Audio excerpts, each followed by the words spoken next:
제가 통유리로 다 바꿨거든요. 그래서 포토존을 만든 거죠. 에어비앤비 하면서 한 달에 네. 얼마 정도 버시는 거예요? 평균적으로 한 4, 5천 정도 되고요. 순수익은 그거의 한 절반 정도 돼서 2천만 원 내외로 제가 가져가고 있습니다. 지금 이 집인데 여기 같은 경우는 제가 이제 무상으로 빌렸기 때문에 사실상 비용이 많이 아낄 수가 있는 거죠. 이런 집은 도대체 네. 어떻게 구하시는 거예요? 저는 마을회관을 많이 다녔습니다. 그렇게 해서 무상 임대 매물도 구했고 연세 매물도 구했고 매매도 그런 식으로 구했었거든요.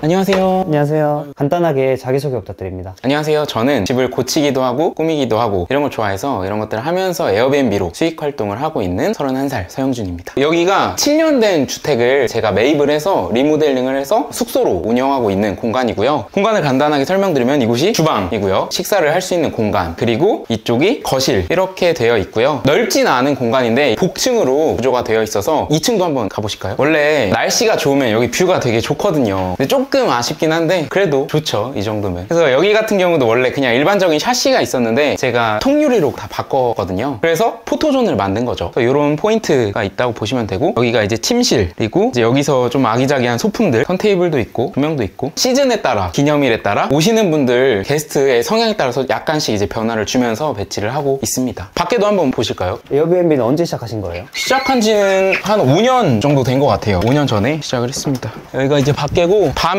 여기서 바베큐 하실 수 있도록 준비도 해드리고 불멍도 많이 하실 수 있게 준비를 해드리고 있습니다. 그리고 아무래도 여기가 울타리 펜스가 높게 쳐져 있잖아요. 그래서 이제 강아지랑 같이 오시는 분들이 많이 선호하시는 공간이에요. 에어비앤비 하기 전에는 무슨 일 하셨나요? 에어비앤비 하기 전에는 온라인으로 하는 사업들을 많이 했었어요. 구매 대행도 했었고, 스마트 스토어 했었고, 사입도 했었고, 위탁도 했었고, 다 했었습니다. 그걸 그만둔 이유가 있나요? 자연스럽게 이렇게 넘어왔던 것 같아요. 심지어 잘 됐었거든요. 매출도 잘 나왔었고, 어쨌든 에어비앤비라는 이제 사업을 시작할 때도 초기 자본이 필요하잖아요. 그 초기 자본들이 다 온라인 사업 쪽으로 만들어진 건 맞는데, 제가 이제 이런 것들을 계속 하다 보니까 내 거를 해야겠다라는 생각이 계속 들더라고요. 구매 대행 같은 경우도 결국에는 내 거를 파는 게 아니고 다른 사람의 제품을 대신 팔아준다라는 느낌이 강하게 들더라고요. 그래서 이걸 내가 열심히 잘 팔고 성과를 내면 낼수록 나보다 이 사람이 더 이득 아니야? 이런 생각이 계속 들어서 제가 이걸 지속할 열정이 안 생겼던 것 같아요. 다른 일도 많은데 에어비앤비를 시작한 이유가 있나요? 일단 제가 맨 처음 에어비앤비를 하게 된 게 이걸로 이만큼 벌어야겠다 이런 건 아니고, 서울에서 게스트하우스를 운영하다가 제주도로 내려왔는데, 제주도에서 너무 살고 싶다 해서 집을 봤는데 그 집이 연세 600만 원짜리 집이었어요. 연세 600만 원이면 월로 나누면 월세 50만 원짜리 집이거든요. 근데 제가 그 당시 서울에서 그 게스트하우스에서 월세 50만 원에 살고 있었어요. 근데 그 게스트하우스는 5평도 안 되는 작은 공간인데 제주도에 내려오니까 같은 가격으로 마당도 있고 안채 바깥채 두 채가 있는 그런 집을 빌릴 수 있는 거예요. 내가 안 할 이유가 없겠다. 어차피 내가 그 당시에는 노트북으로 일을 하고 있었으니까 위치가 상관이 없잖아요. 그래서 그냥 큰 돈은 아니더라도 월세 정도만 충당하면 이득이지, 이런 생각이 있었던 것 같아요.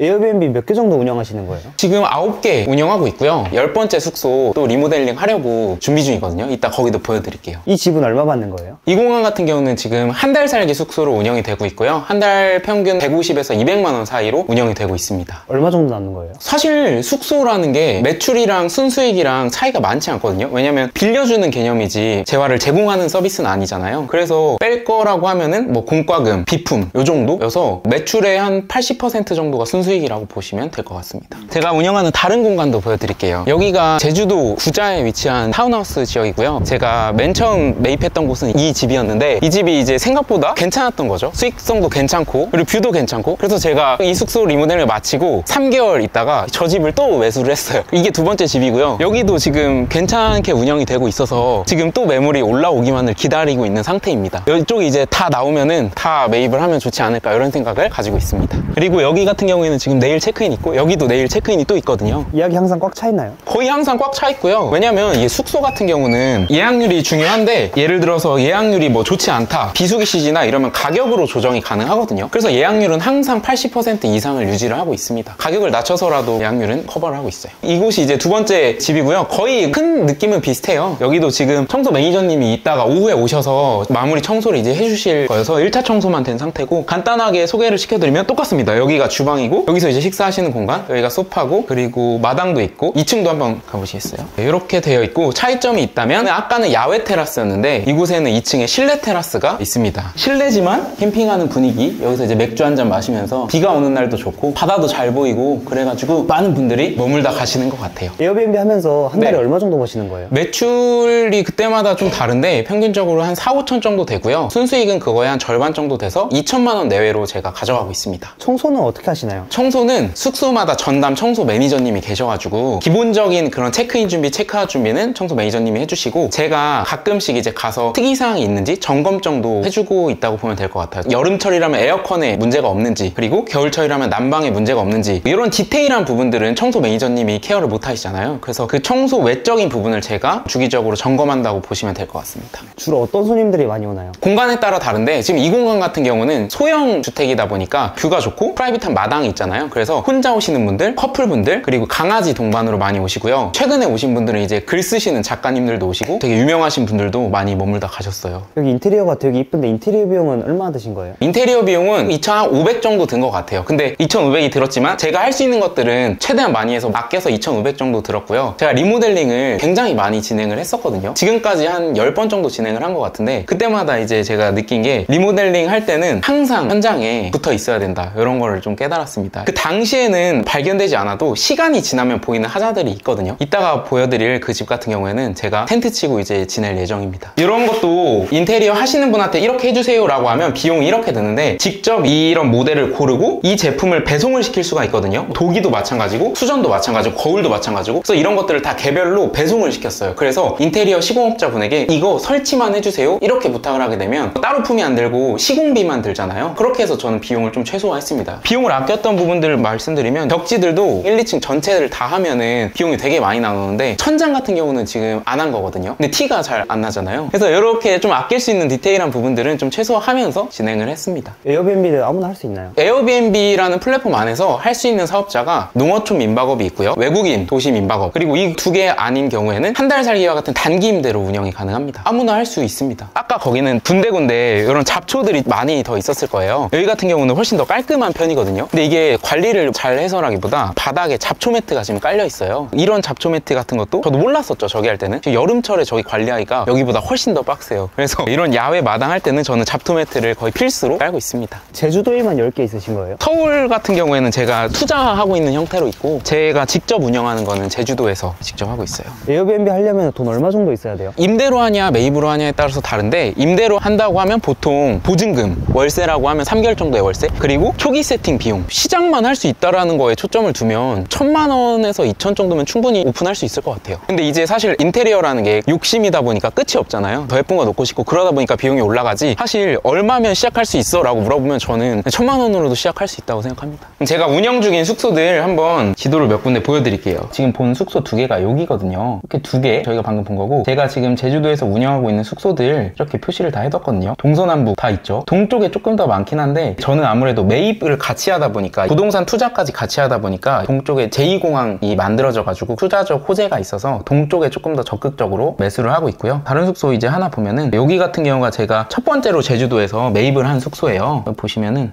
이렇게 되어 있고, 인테리어 세팅할 때 초기 비용이 많이 들잖아요. 근데 제가 초기 비용이 많이 없었거든요. 그래서 어떻게 초기 비용을 아낄 수 있을까 하다가 한 게, 제가 여기 보이는 침구라던가 인테리어 소품이라던가 옷걸이라던가 러그라던가 브랜드 업체들한테 다 연락을 했습니다. 협업 제안서를 보냈어요. 그러니까 이 제품을 우리 숙소에 협찬해주면 내가 앞으로 지속적으로 이 숙소 계정을 통해서 사진 예쁘게 찍어주고 태그를 해주고 홍보를 해드리겠다, 이런 식으로 진행을 해서 지금 이 숙소 같은 경우에는 초기 비용이 거의 안 들었어요. 처음에는 제가 100개가 넘는 곳에 연락을 했거든요. 100개를 보냈으면 한두 개 정도 제안이 됐었고, 그 한두 개를 어떻게든 좋은 성과를 만들어내기 위해서 노력을 많이 했던 것 같아요. 제가 처음으로 협찬을 받았던 제품이 인테리어 포스터였거든요. 이거 한 장에 비싸야 3,000원 정도만 하거든요. 근데 저는 이 한 장을 협찬받고 밤새서 이런 협찬받은 것들을 후기를 작성해주고 홍보물을 만들어주고 계산을 해보니까 시급이 500원 정도가 나오더라고요. 근데도 제가 이 일을 계속 지속할 수 있었던 이유가, 인테리어 포스터를 잘 소화하면은 그 다음에는 이 러그가 또 만들어질 수 있겠다라고 생각을 했고, 이 러그가 또 잘 이루어지면 그 다음 침구가 될 수 있다고 생각을 했고요. 갈수록 우상향할 수 있다고 생각을 했어요. 그래서 나의 몸값은 계속 올릴 수 있겠구나. 그래서 처음에는 인테리어 포스터로 시작했던 시급 500원짜리 일이 갈수록 이제 협탁이 되고 조명이 되고 빔 프로젝터가 되고 빔백이 되고, 그러다 보니까 지금 현재는 먼저 인테리어 업체 브랜드들이 저한테 이제 연락이 오고 있는 상태고, 저희 숙소의 결이랑 맞는 업체들을 제가 컨택하는 상황이 오게 된 거죠. 거죠. 이렇게 효율성은 우상향시킬 수 있다고 생각을 해요. 그리고 여기는 한 달 살기 숙소로 지금 운영되고 있는데요. 여기 같은 경우는 지금 유명 또 여행 크리에이터 분이 여기서 1년 살이를 또 하고 계세요. 연예인분들도 많이 머물다 가시더라고요. 근데 왜 제주도로 오신 거예요? 제주도여야만 된다 이런 생각은 없었고요. 그냥 막연하게 제주살이에 대한 로망이 좀 있었던 것 같아요. 제주도에서 내가 살면서 돈도 벌면서 지낼 수 있으면은 크게 내가 바라던 살고 싶었던 그런 삶이 아닐까? 그렇게 시작을 했었고, 집을 봤는데 마침 또 연세 600만 원짜리 집이 있는 거예요. 그러니까 뭔가 홀린 듯이 그거 보자마자 그날 당일날 계약금을 넣습니다. 이렇게 제주도에서 여러 숙소를 운영하고 있고요. 제가 리모델링 예정 중인 숙소 있다고 말씀드렸잖아요. 같이 가서 제가 또 말씀드려볼게요. 특별히 다른 일도 많은데 에어비앤비를 시작한 이유가 있나요? 일단은 탄력적으로 일을 할 수가 있어요. 제가 뭐 급한 일이 있다거나 육지 일정이 있다거나 뭐 개인적인 사정이 있을 수 있잖아요. 그럼 그 기간을 제가 막아두고 개인 업무를 이제 보고 다시 돌아와서 기간이 되면 또 오픈하고, 이렇게 좀 탄력적으로 운영할 수 있다는 점이 좋았고, 그리고 지금은 제가 운영하지만 나중에 저희 부모님 노후 준비로 제가 숙소를 선물 드리면 좋지 않을까 이런 생각도 있어서 그런 것까지도 생각하고 있습니다. 에어비앤비의 장단점이 있나요? 일단 장점이라고 하면 수요가 끊임없이 계속 만들어진다고 생각을 해요. 여행에 대한 욕구는 사실 계속 발생을 하잖아요. 사람들이 어떤 인테리어를 좋아하고 어떤 거를 좋아하는지 이거를 계속 캐치하고 반영을 하면은 에어비앤비를 통한 수익은 저는 충분히 잘 만들어낼 수 있다고 생각합니다. 단점도 사실 마찬가지긴 한데, 끊임없이 그 트렌드에 대해서 예민하게 반응할 필요가 있다. 내가 이거를 캐치하지 못하면은 뒤처지는 건 순식간이거든요. 그래서 미디어가 됐든 뭐 유행이 됐든 이런 것들을 계속 예민하게 받아들이려는 노력이 필요한 것 같아요. 그러니까 예를 들어서 제주도에서 웰컴 투 삼달리 촬영을 했었어요. 제가 운영한 숙소 근처였거든요. 그냥 일반적인 생각이라면 저기 촬영하네? 이렇게 보는 게 일반적이잖아요. 근데 이제 저는 제가 운영했던 에어비앤비 숙소 제목부터 바꿨어요. 웰컴 투 삼달리 뭐 촬영지 이런 식으로. 이렇게 하니까 확실히 여기가 그 촬영하는 데 근처 맞나요? 이런 문의가 많이 왔거든요. 그러면 그만큼 유의미한 바꿈이었다고 볼 수 있잖아요. 이런 것들을 꾸준하게 시도하고 데이터를 이제 확보하고 계속 업그레이드 시켜 나가는 게 예약이 잘 되는 숙소를 만들 수 있는 방법이라고 생각합니다. 아까 말씀드렸던 리모델링 예정 중인 숙소 거의 다 왔고요. 지금 리모델링하는 집은 제가 매입을 하는 집이 아니고 7년 동안 무상으로 임대를 받은 집이어서 그 기간 동안 제가 이제 수익화를 해서 현금흐름을 만들어내려고 지금 리모델링 예정 중인 숙소입니다. 많은 분들이 숙소 하려면 뭐 임대로 하든 매매로 하든 돈이 많이 필요한 거 아니야? 라고 생각하시고 주저하시는 분들이 많이 계신데 꼭 그렇지만 않거든요. 그 안에서 이제 방법이 다 있고, 지금 이 집인데 여기 같은 경우는 제가 이제 무상으로 빌렸기 때문에 사실상 비용이 많이 아낄 수가 있는 거죠. 그러면 이제 또 이렇게 생각하시겠죠. 무상 임대인 거 알겠는데 그럼 고치는데 돈이 많이 들 거 아니야? 이렇게 생각하잖아요. 근데 저 같은 경우는 이 부분을 시공사와 협업을 통해서 이 곳을 잘 고쳐주시면 내가 나중에 여기서 이제 숙소를 운영하면서 발생되는 그 수익을 쉐어해주겠다, 이 조건으로 지금 얘기가 진행이 됐거든요. 그래서 그렇게 진행을 할 예정입니다. 그럼 이 안에 있는 가전이라던가 인테리어 소품 꾸미는데 또 돈이 들 거 아니야? 이렇게 또 얘기를 하시잖아요. 근데 그것도 아까 말씀드린 것처럼 그럼 인테리어 소품, 가전, 가구 업체랑 또 협업이 가능하거든요. 물론 쉽지 않아요. 쉽다, 누구나 할 수 있다 이렇게 말씀드리진 않는데 그 와중에도 분명히 할 수 있고 저는 이렇게 하고 있다라는 거를 말씀드리고 싶었습니다. 안에도 한번 보실까요? 지금 이게 고쳐지기 전이어서 아직 철거도 안 된 상태예요. 피디님 혹시 폐가 와보셨어요? 한 번도 안 와봤어요. 오신 김에 폐가 체험 한번 해보시면 될 것 같아요. 지금 여기가 방이 2개인데 여기 이 공간을 틀 예정이에요. 터서 넓게 거실을 줄 예정이고요. 그리고 감성 숙소라고 하면 자쿠지가 있으면 되게 선호도가 높은데 자쿠지를 설치할 예정입니다. 저쪽도 한번 보여드릴게요. 그래서 이게 생각보다 철거 비용이 많이 들어요. 그런데 철거하는 것도 나라에서 지원해주는 철거 지원비가 또 있어요. 지붕 같은 거 교체할 때도 오래된 구옥 같은 경우에는 정부 지원금 활용해서 지붕 철거하고 슬레이트 지붕이라던가 성매원으로 된 거는 지붕 지원금도 해주고, 그리고 또 이 집을 고칠 때 농어촌 진흥기금이라던가 주택 정비 개량 사업 등 이런 정부 지원금도 잘 활용하면 돈을 아낄 수 있는 포인트가 굉장히 많습니다. 아, 여기도 다 포함인가요? 건물이 세 채예요. 세 채여서 지금 2채를 할 예정이고요. 이쪽에 이제 뭐 창고 겸 관리자실 운영할 예정이고, 여기는 뭐 사실 고칠 게 더 많죠. 거의 뼈대밖에 없는 상태인데 비포 애프터 보시면은 확실히 차이가 클 것 같아요. 근데 이 집이 잘 될 거라는 확신이 있나요? 뭐 확신이라기보다 저도 데이터로 이제 움직이기 때문에 근처에 있는 숙소들이 어느 정도 컨디션인지 보고 어느 정도 객단가로 받고 있는지 보고 어느 정도 예약률인지를 봅니다. 봤을 때 이 정도면 내가 진입할 수 있겠다라는 생각이 충분히 들었고, 그리고 여기가 아직 이렇게 돼서 그런데 오션뷰거든요. 뷰가 되게 좋아요. 그래서 이 오션뷰를 살려서 어필 포인트가 있을 것 같고, 개별 자쿠지 넣고 그렇게 해서 입지가 괜찮기 때문에 저는 충분히 만들어낼 수 있다고 생각합니다. 에어비앤비는 어떻게 공부하신 거예요? 직접 하면서 그리고 부딪히면서 피 철철 흘리면서 배웠던 것 같아요. 처음 매매했을 때 있잖아요. 제가 그 집을 산 이유가 오션뷰라는 점이 되게 매력적으로 느껴졌었거든요. 근데 이제 집을 사고 중도금을 넣었는데 그 다음날 집 앞에 포크레인이 들어왔어요. 그러니까 집 앞에 집이 들어오는 어려운 거죠. 나는 오션뷰여서 이 집을 샀는데 오션뷰가 없어지는 거예요. 그러니까 계약할 때도 지금 비어있다고 앞으로도 비어있을 게 아니라 언제든지 집이 지어질 수 있는 뭐 대지인지 아니면 뭐 농지인지 맹지인지 이런 땅의 형태도 반드시 체크해야 된다는 걸 알았고, 이런 것들을 이제 계속 경험을 통해서 배웠던 것 같아요. 화장실도 지금 현재는 외부 화장실이었는데 안에서 이제 증축을 해야 돼요. 고칠 게 많죠. 철거 들어가면은 봄 전에는 본격적으로 영업을 진행해 볼 예정입니다. 뒷마당도 있는데 한번 가볼까요?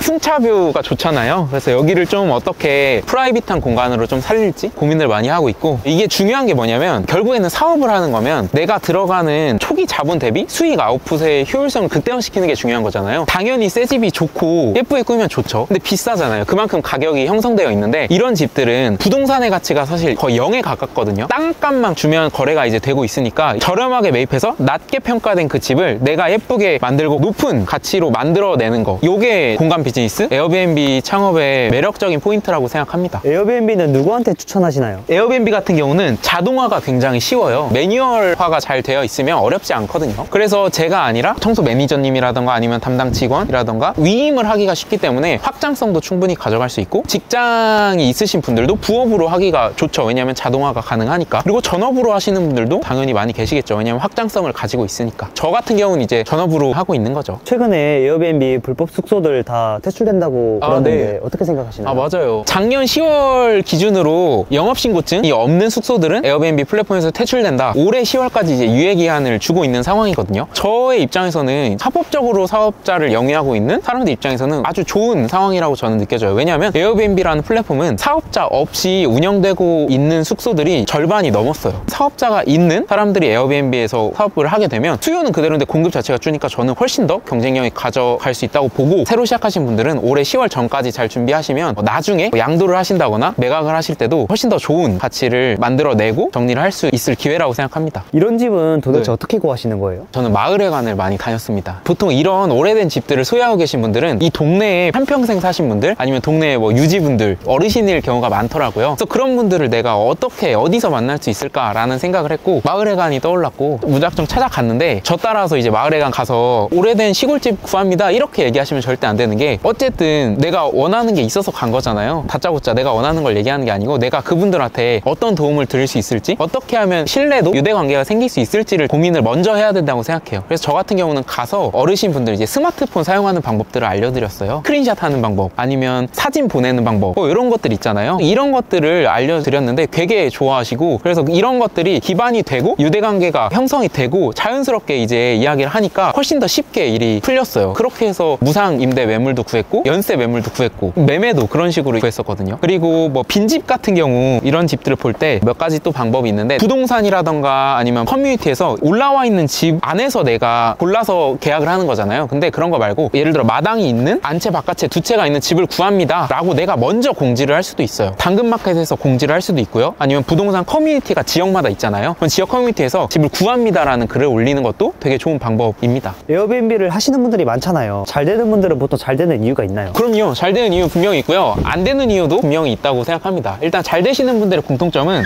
숙소라는 사업체를 한번 만들어 놓고 하루하루 이제 체크아웃 했으면 이번 손님은 어떤 점을 불편해했을까, 어떤 점을 좀 더 보완해야 될까, 그냥 끊임없이 데이터를 확보하려고 노력하고 이 데이터를 통해서 조금이라도 업그레이드를 하려고 해요. 반대로 이제 안 되는 숙소들도 마찬가지로 끊임없이 내가 이 트렌드에 반응하지 않고 한 번에 만들어 놓고 그냥 안주하려고 하거나, 아니면은 내 스스로 인테리어에 대한 감각이 좋다고 생각하시는 분들, 내 스스로를 너무 믿다 보면 고객으로부터 오는 데이터를 신뢰할 수가 없어요. 그러니까 예를 들어 고객 데이터 방명록을 보면 여기 너무 뭐 조명이 조금 올드한 것 같아요, 러그가 조금 뭐 칙칙한 것 같아요, 이런 솔직한 후기들이 있거든요. 근데 이런 것들을 보고 니들이 뭘 알아, 네가 나보다 인테리어 더 잘 알아? 이런 생각을 하게 되면 저는 좋지 않다고 생각해요. 근데 저 같은 경우는 사실 인테리어 감각이 없다는 걸 인정을 하고 시작을 했어요. 그래서 더더욱 고객 데이터 방명록이라던가 아니면 후기들, 그런 거에 귀를 기울이려고 노력을 많이 했던 것 같아요. 그리고 이렇게 하다 보니까 자연스럽게 내가 원하는 게 아니라 찾아와 주시는 게스트분들이 원하는 숙소, 원하는 공간, 게스트분들이 만족하는 공간을 만들어 나갈 수 있었던 것 같아요.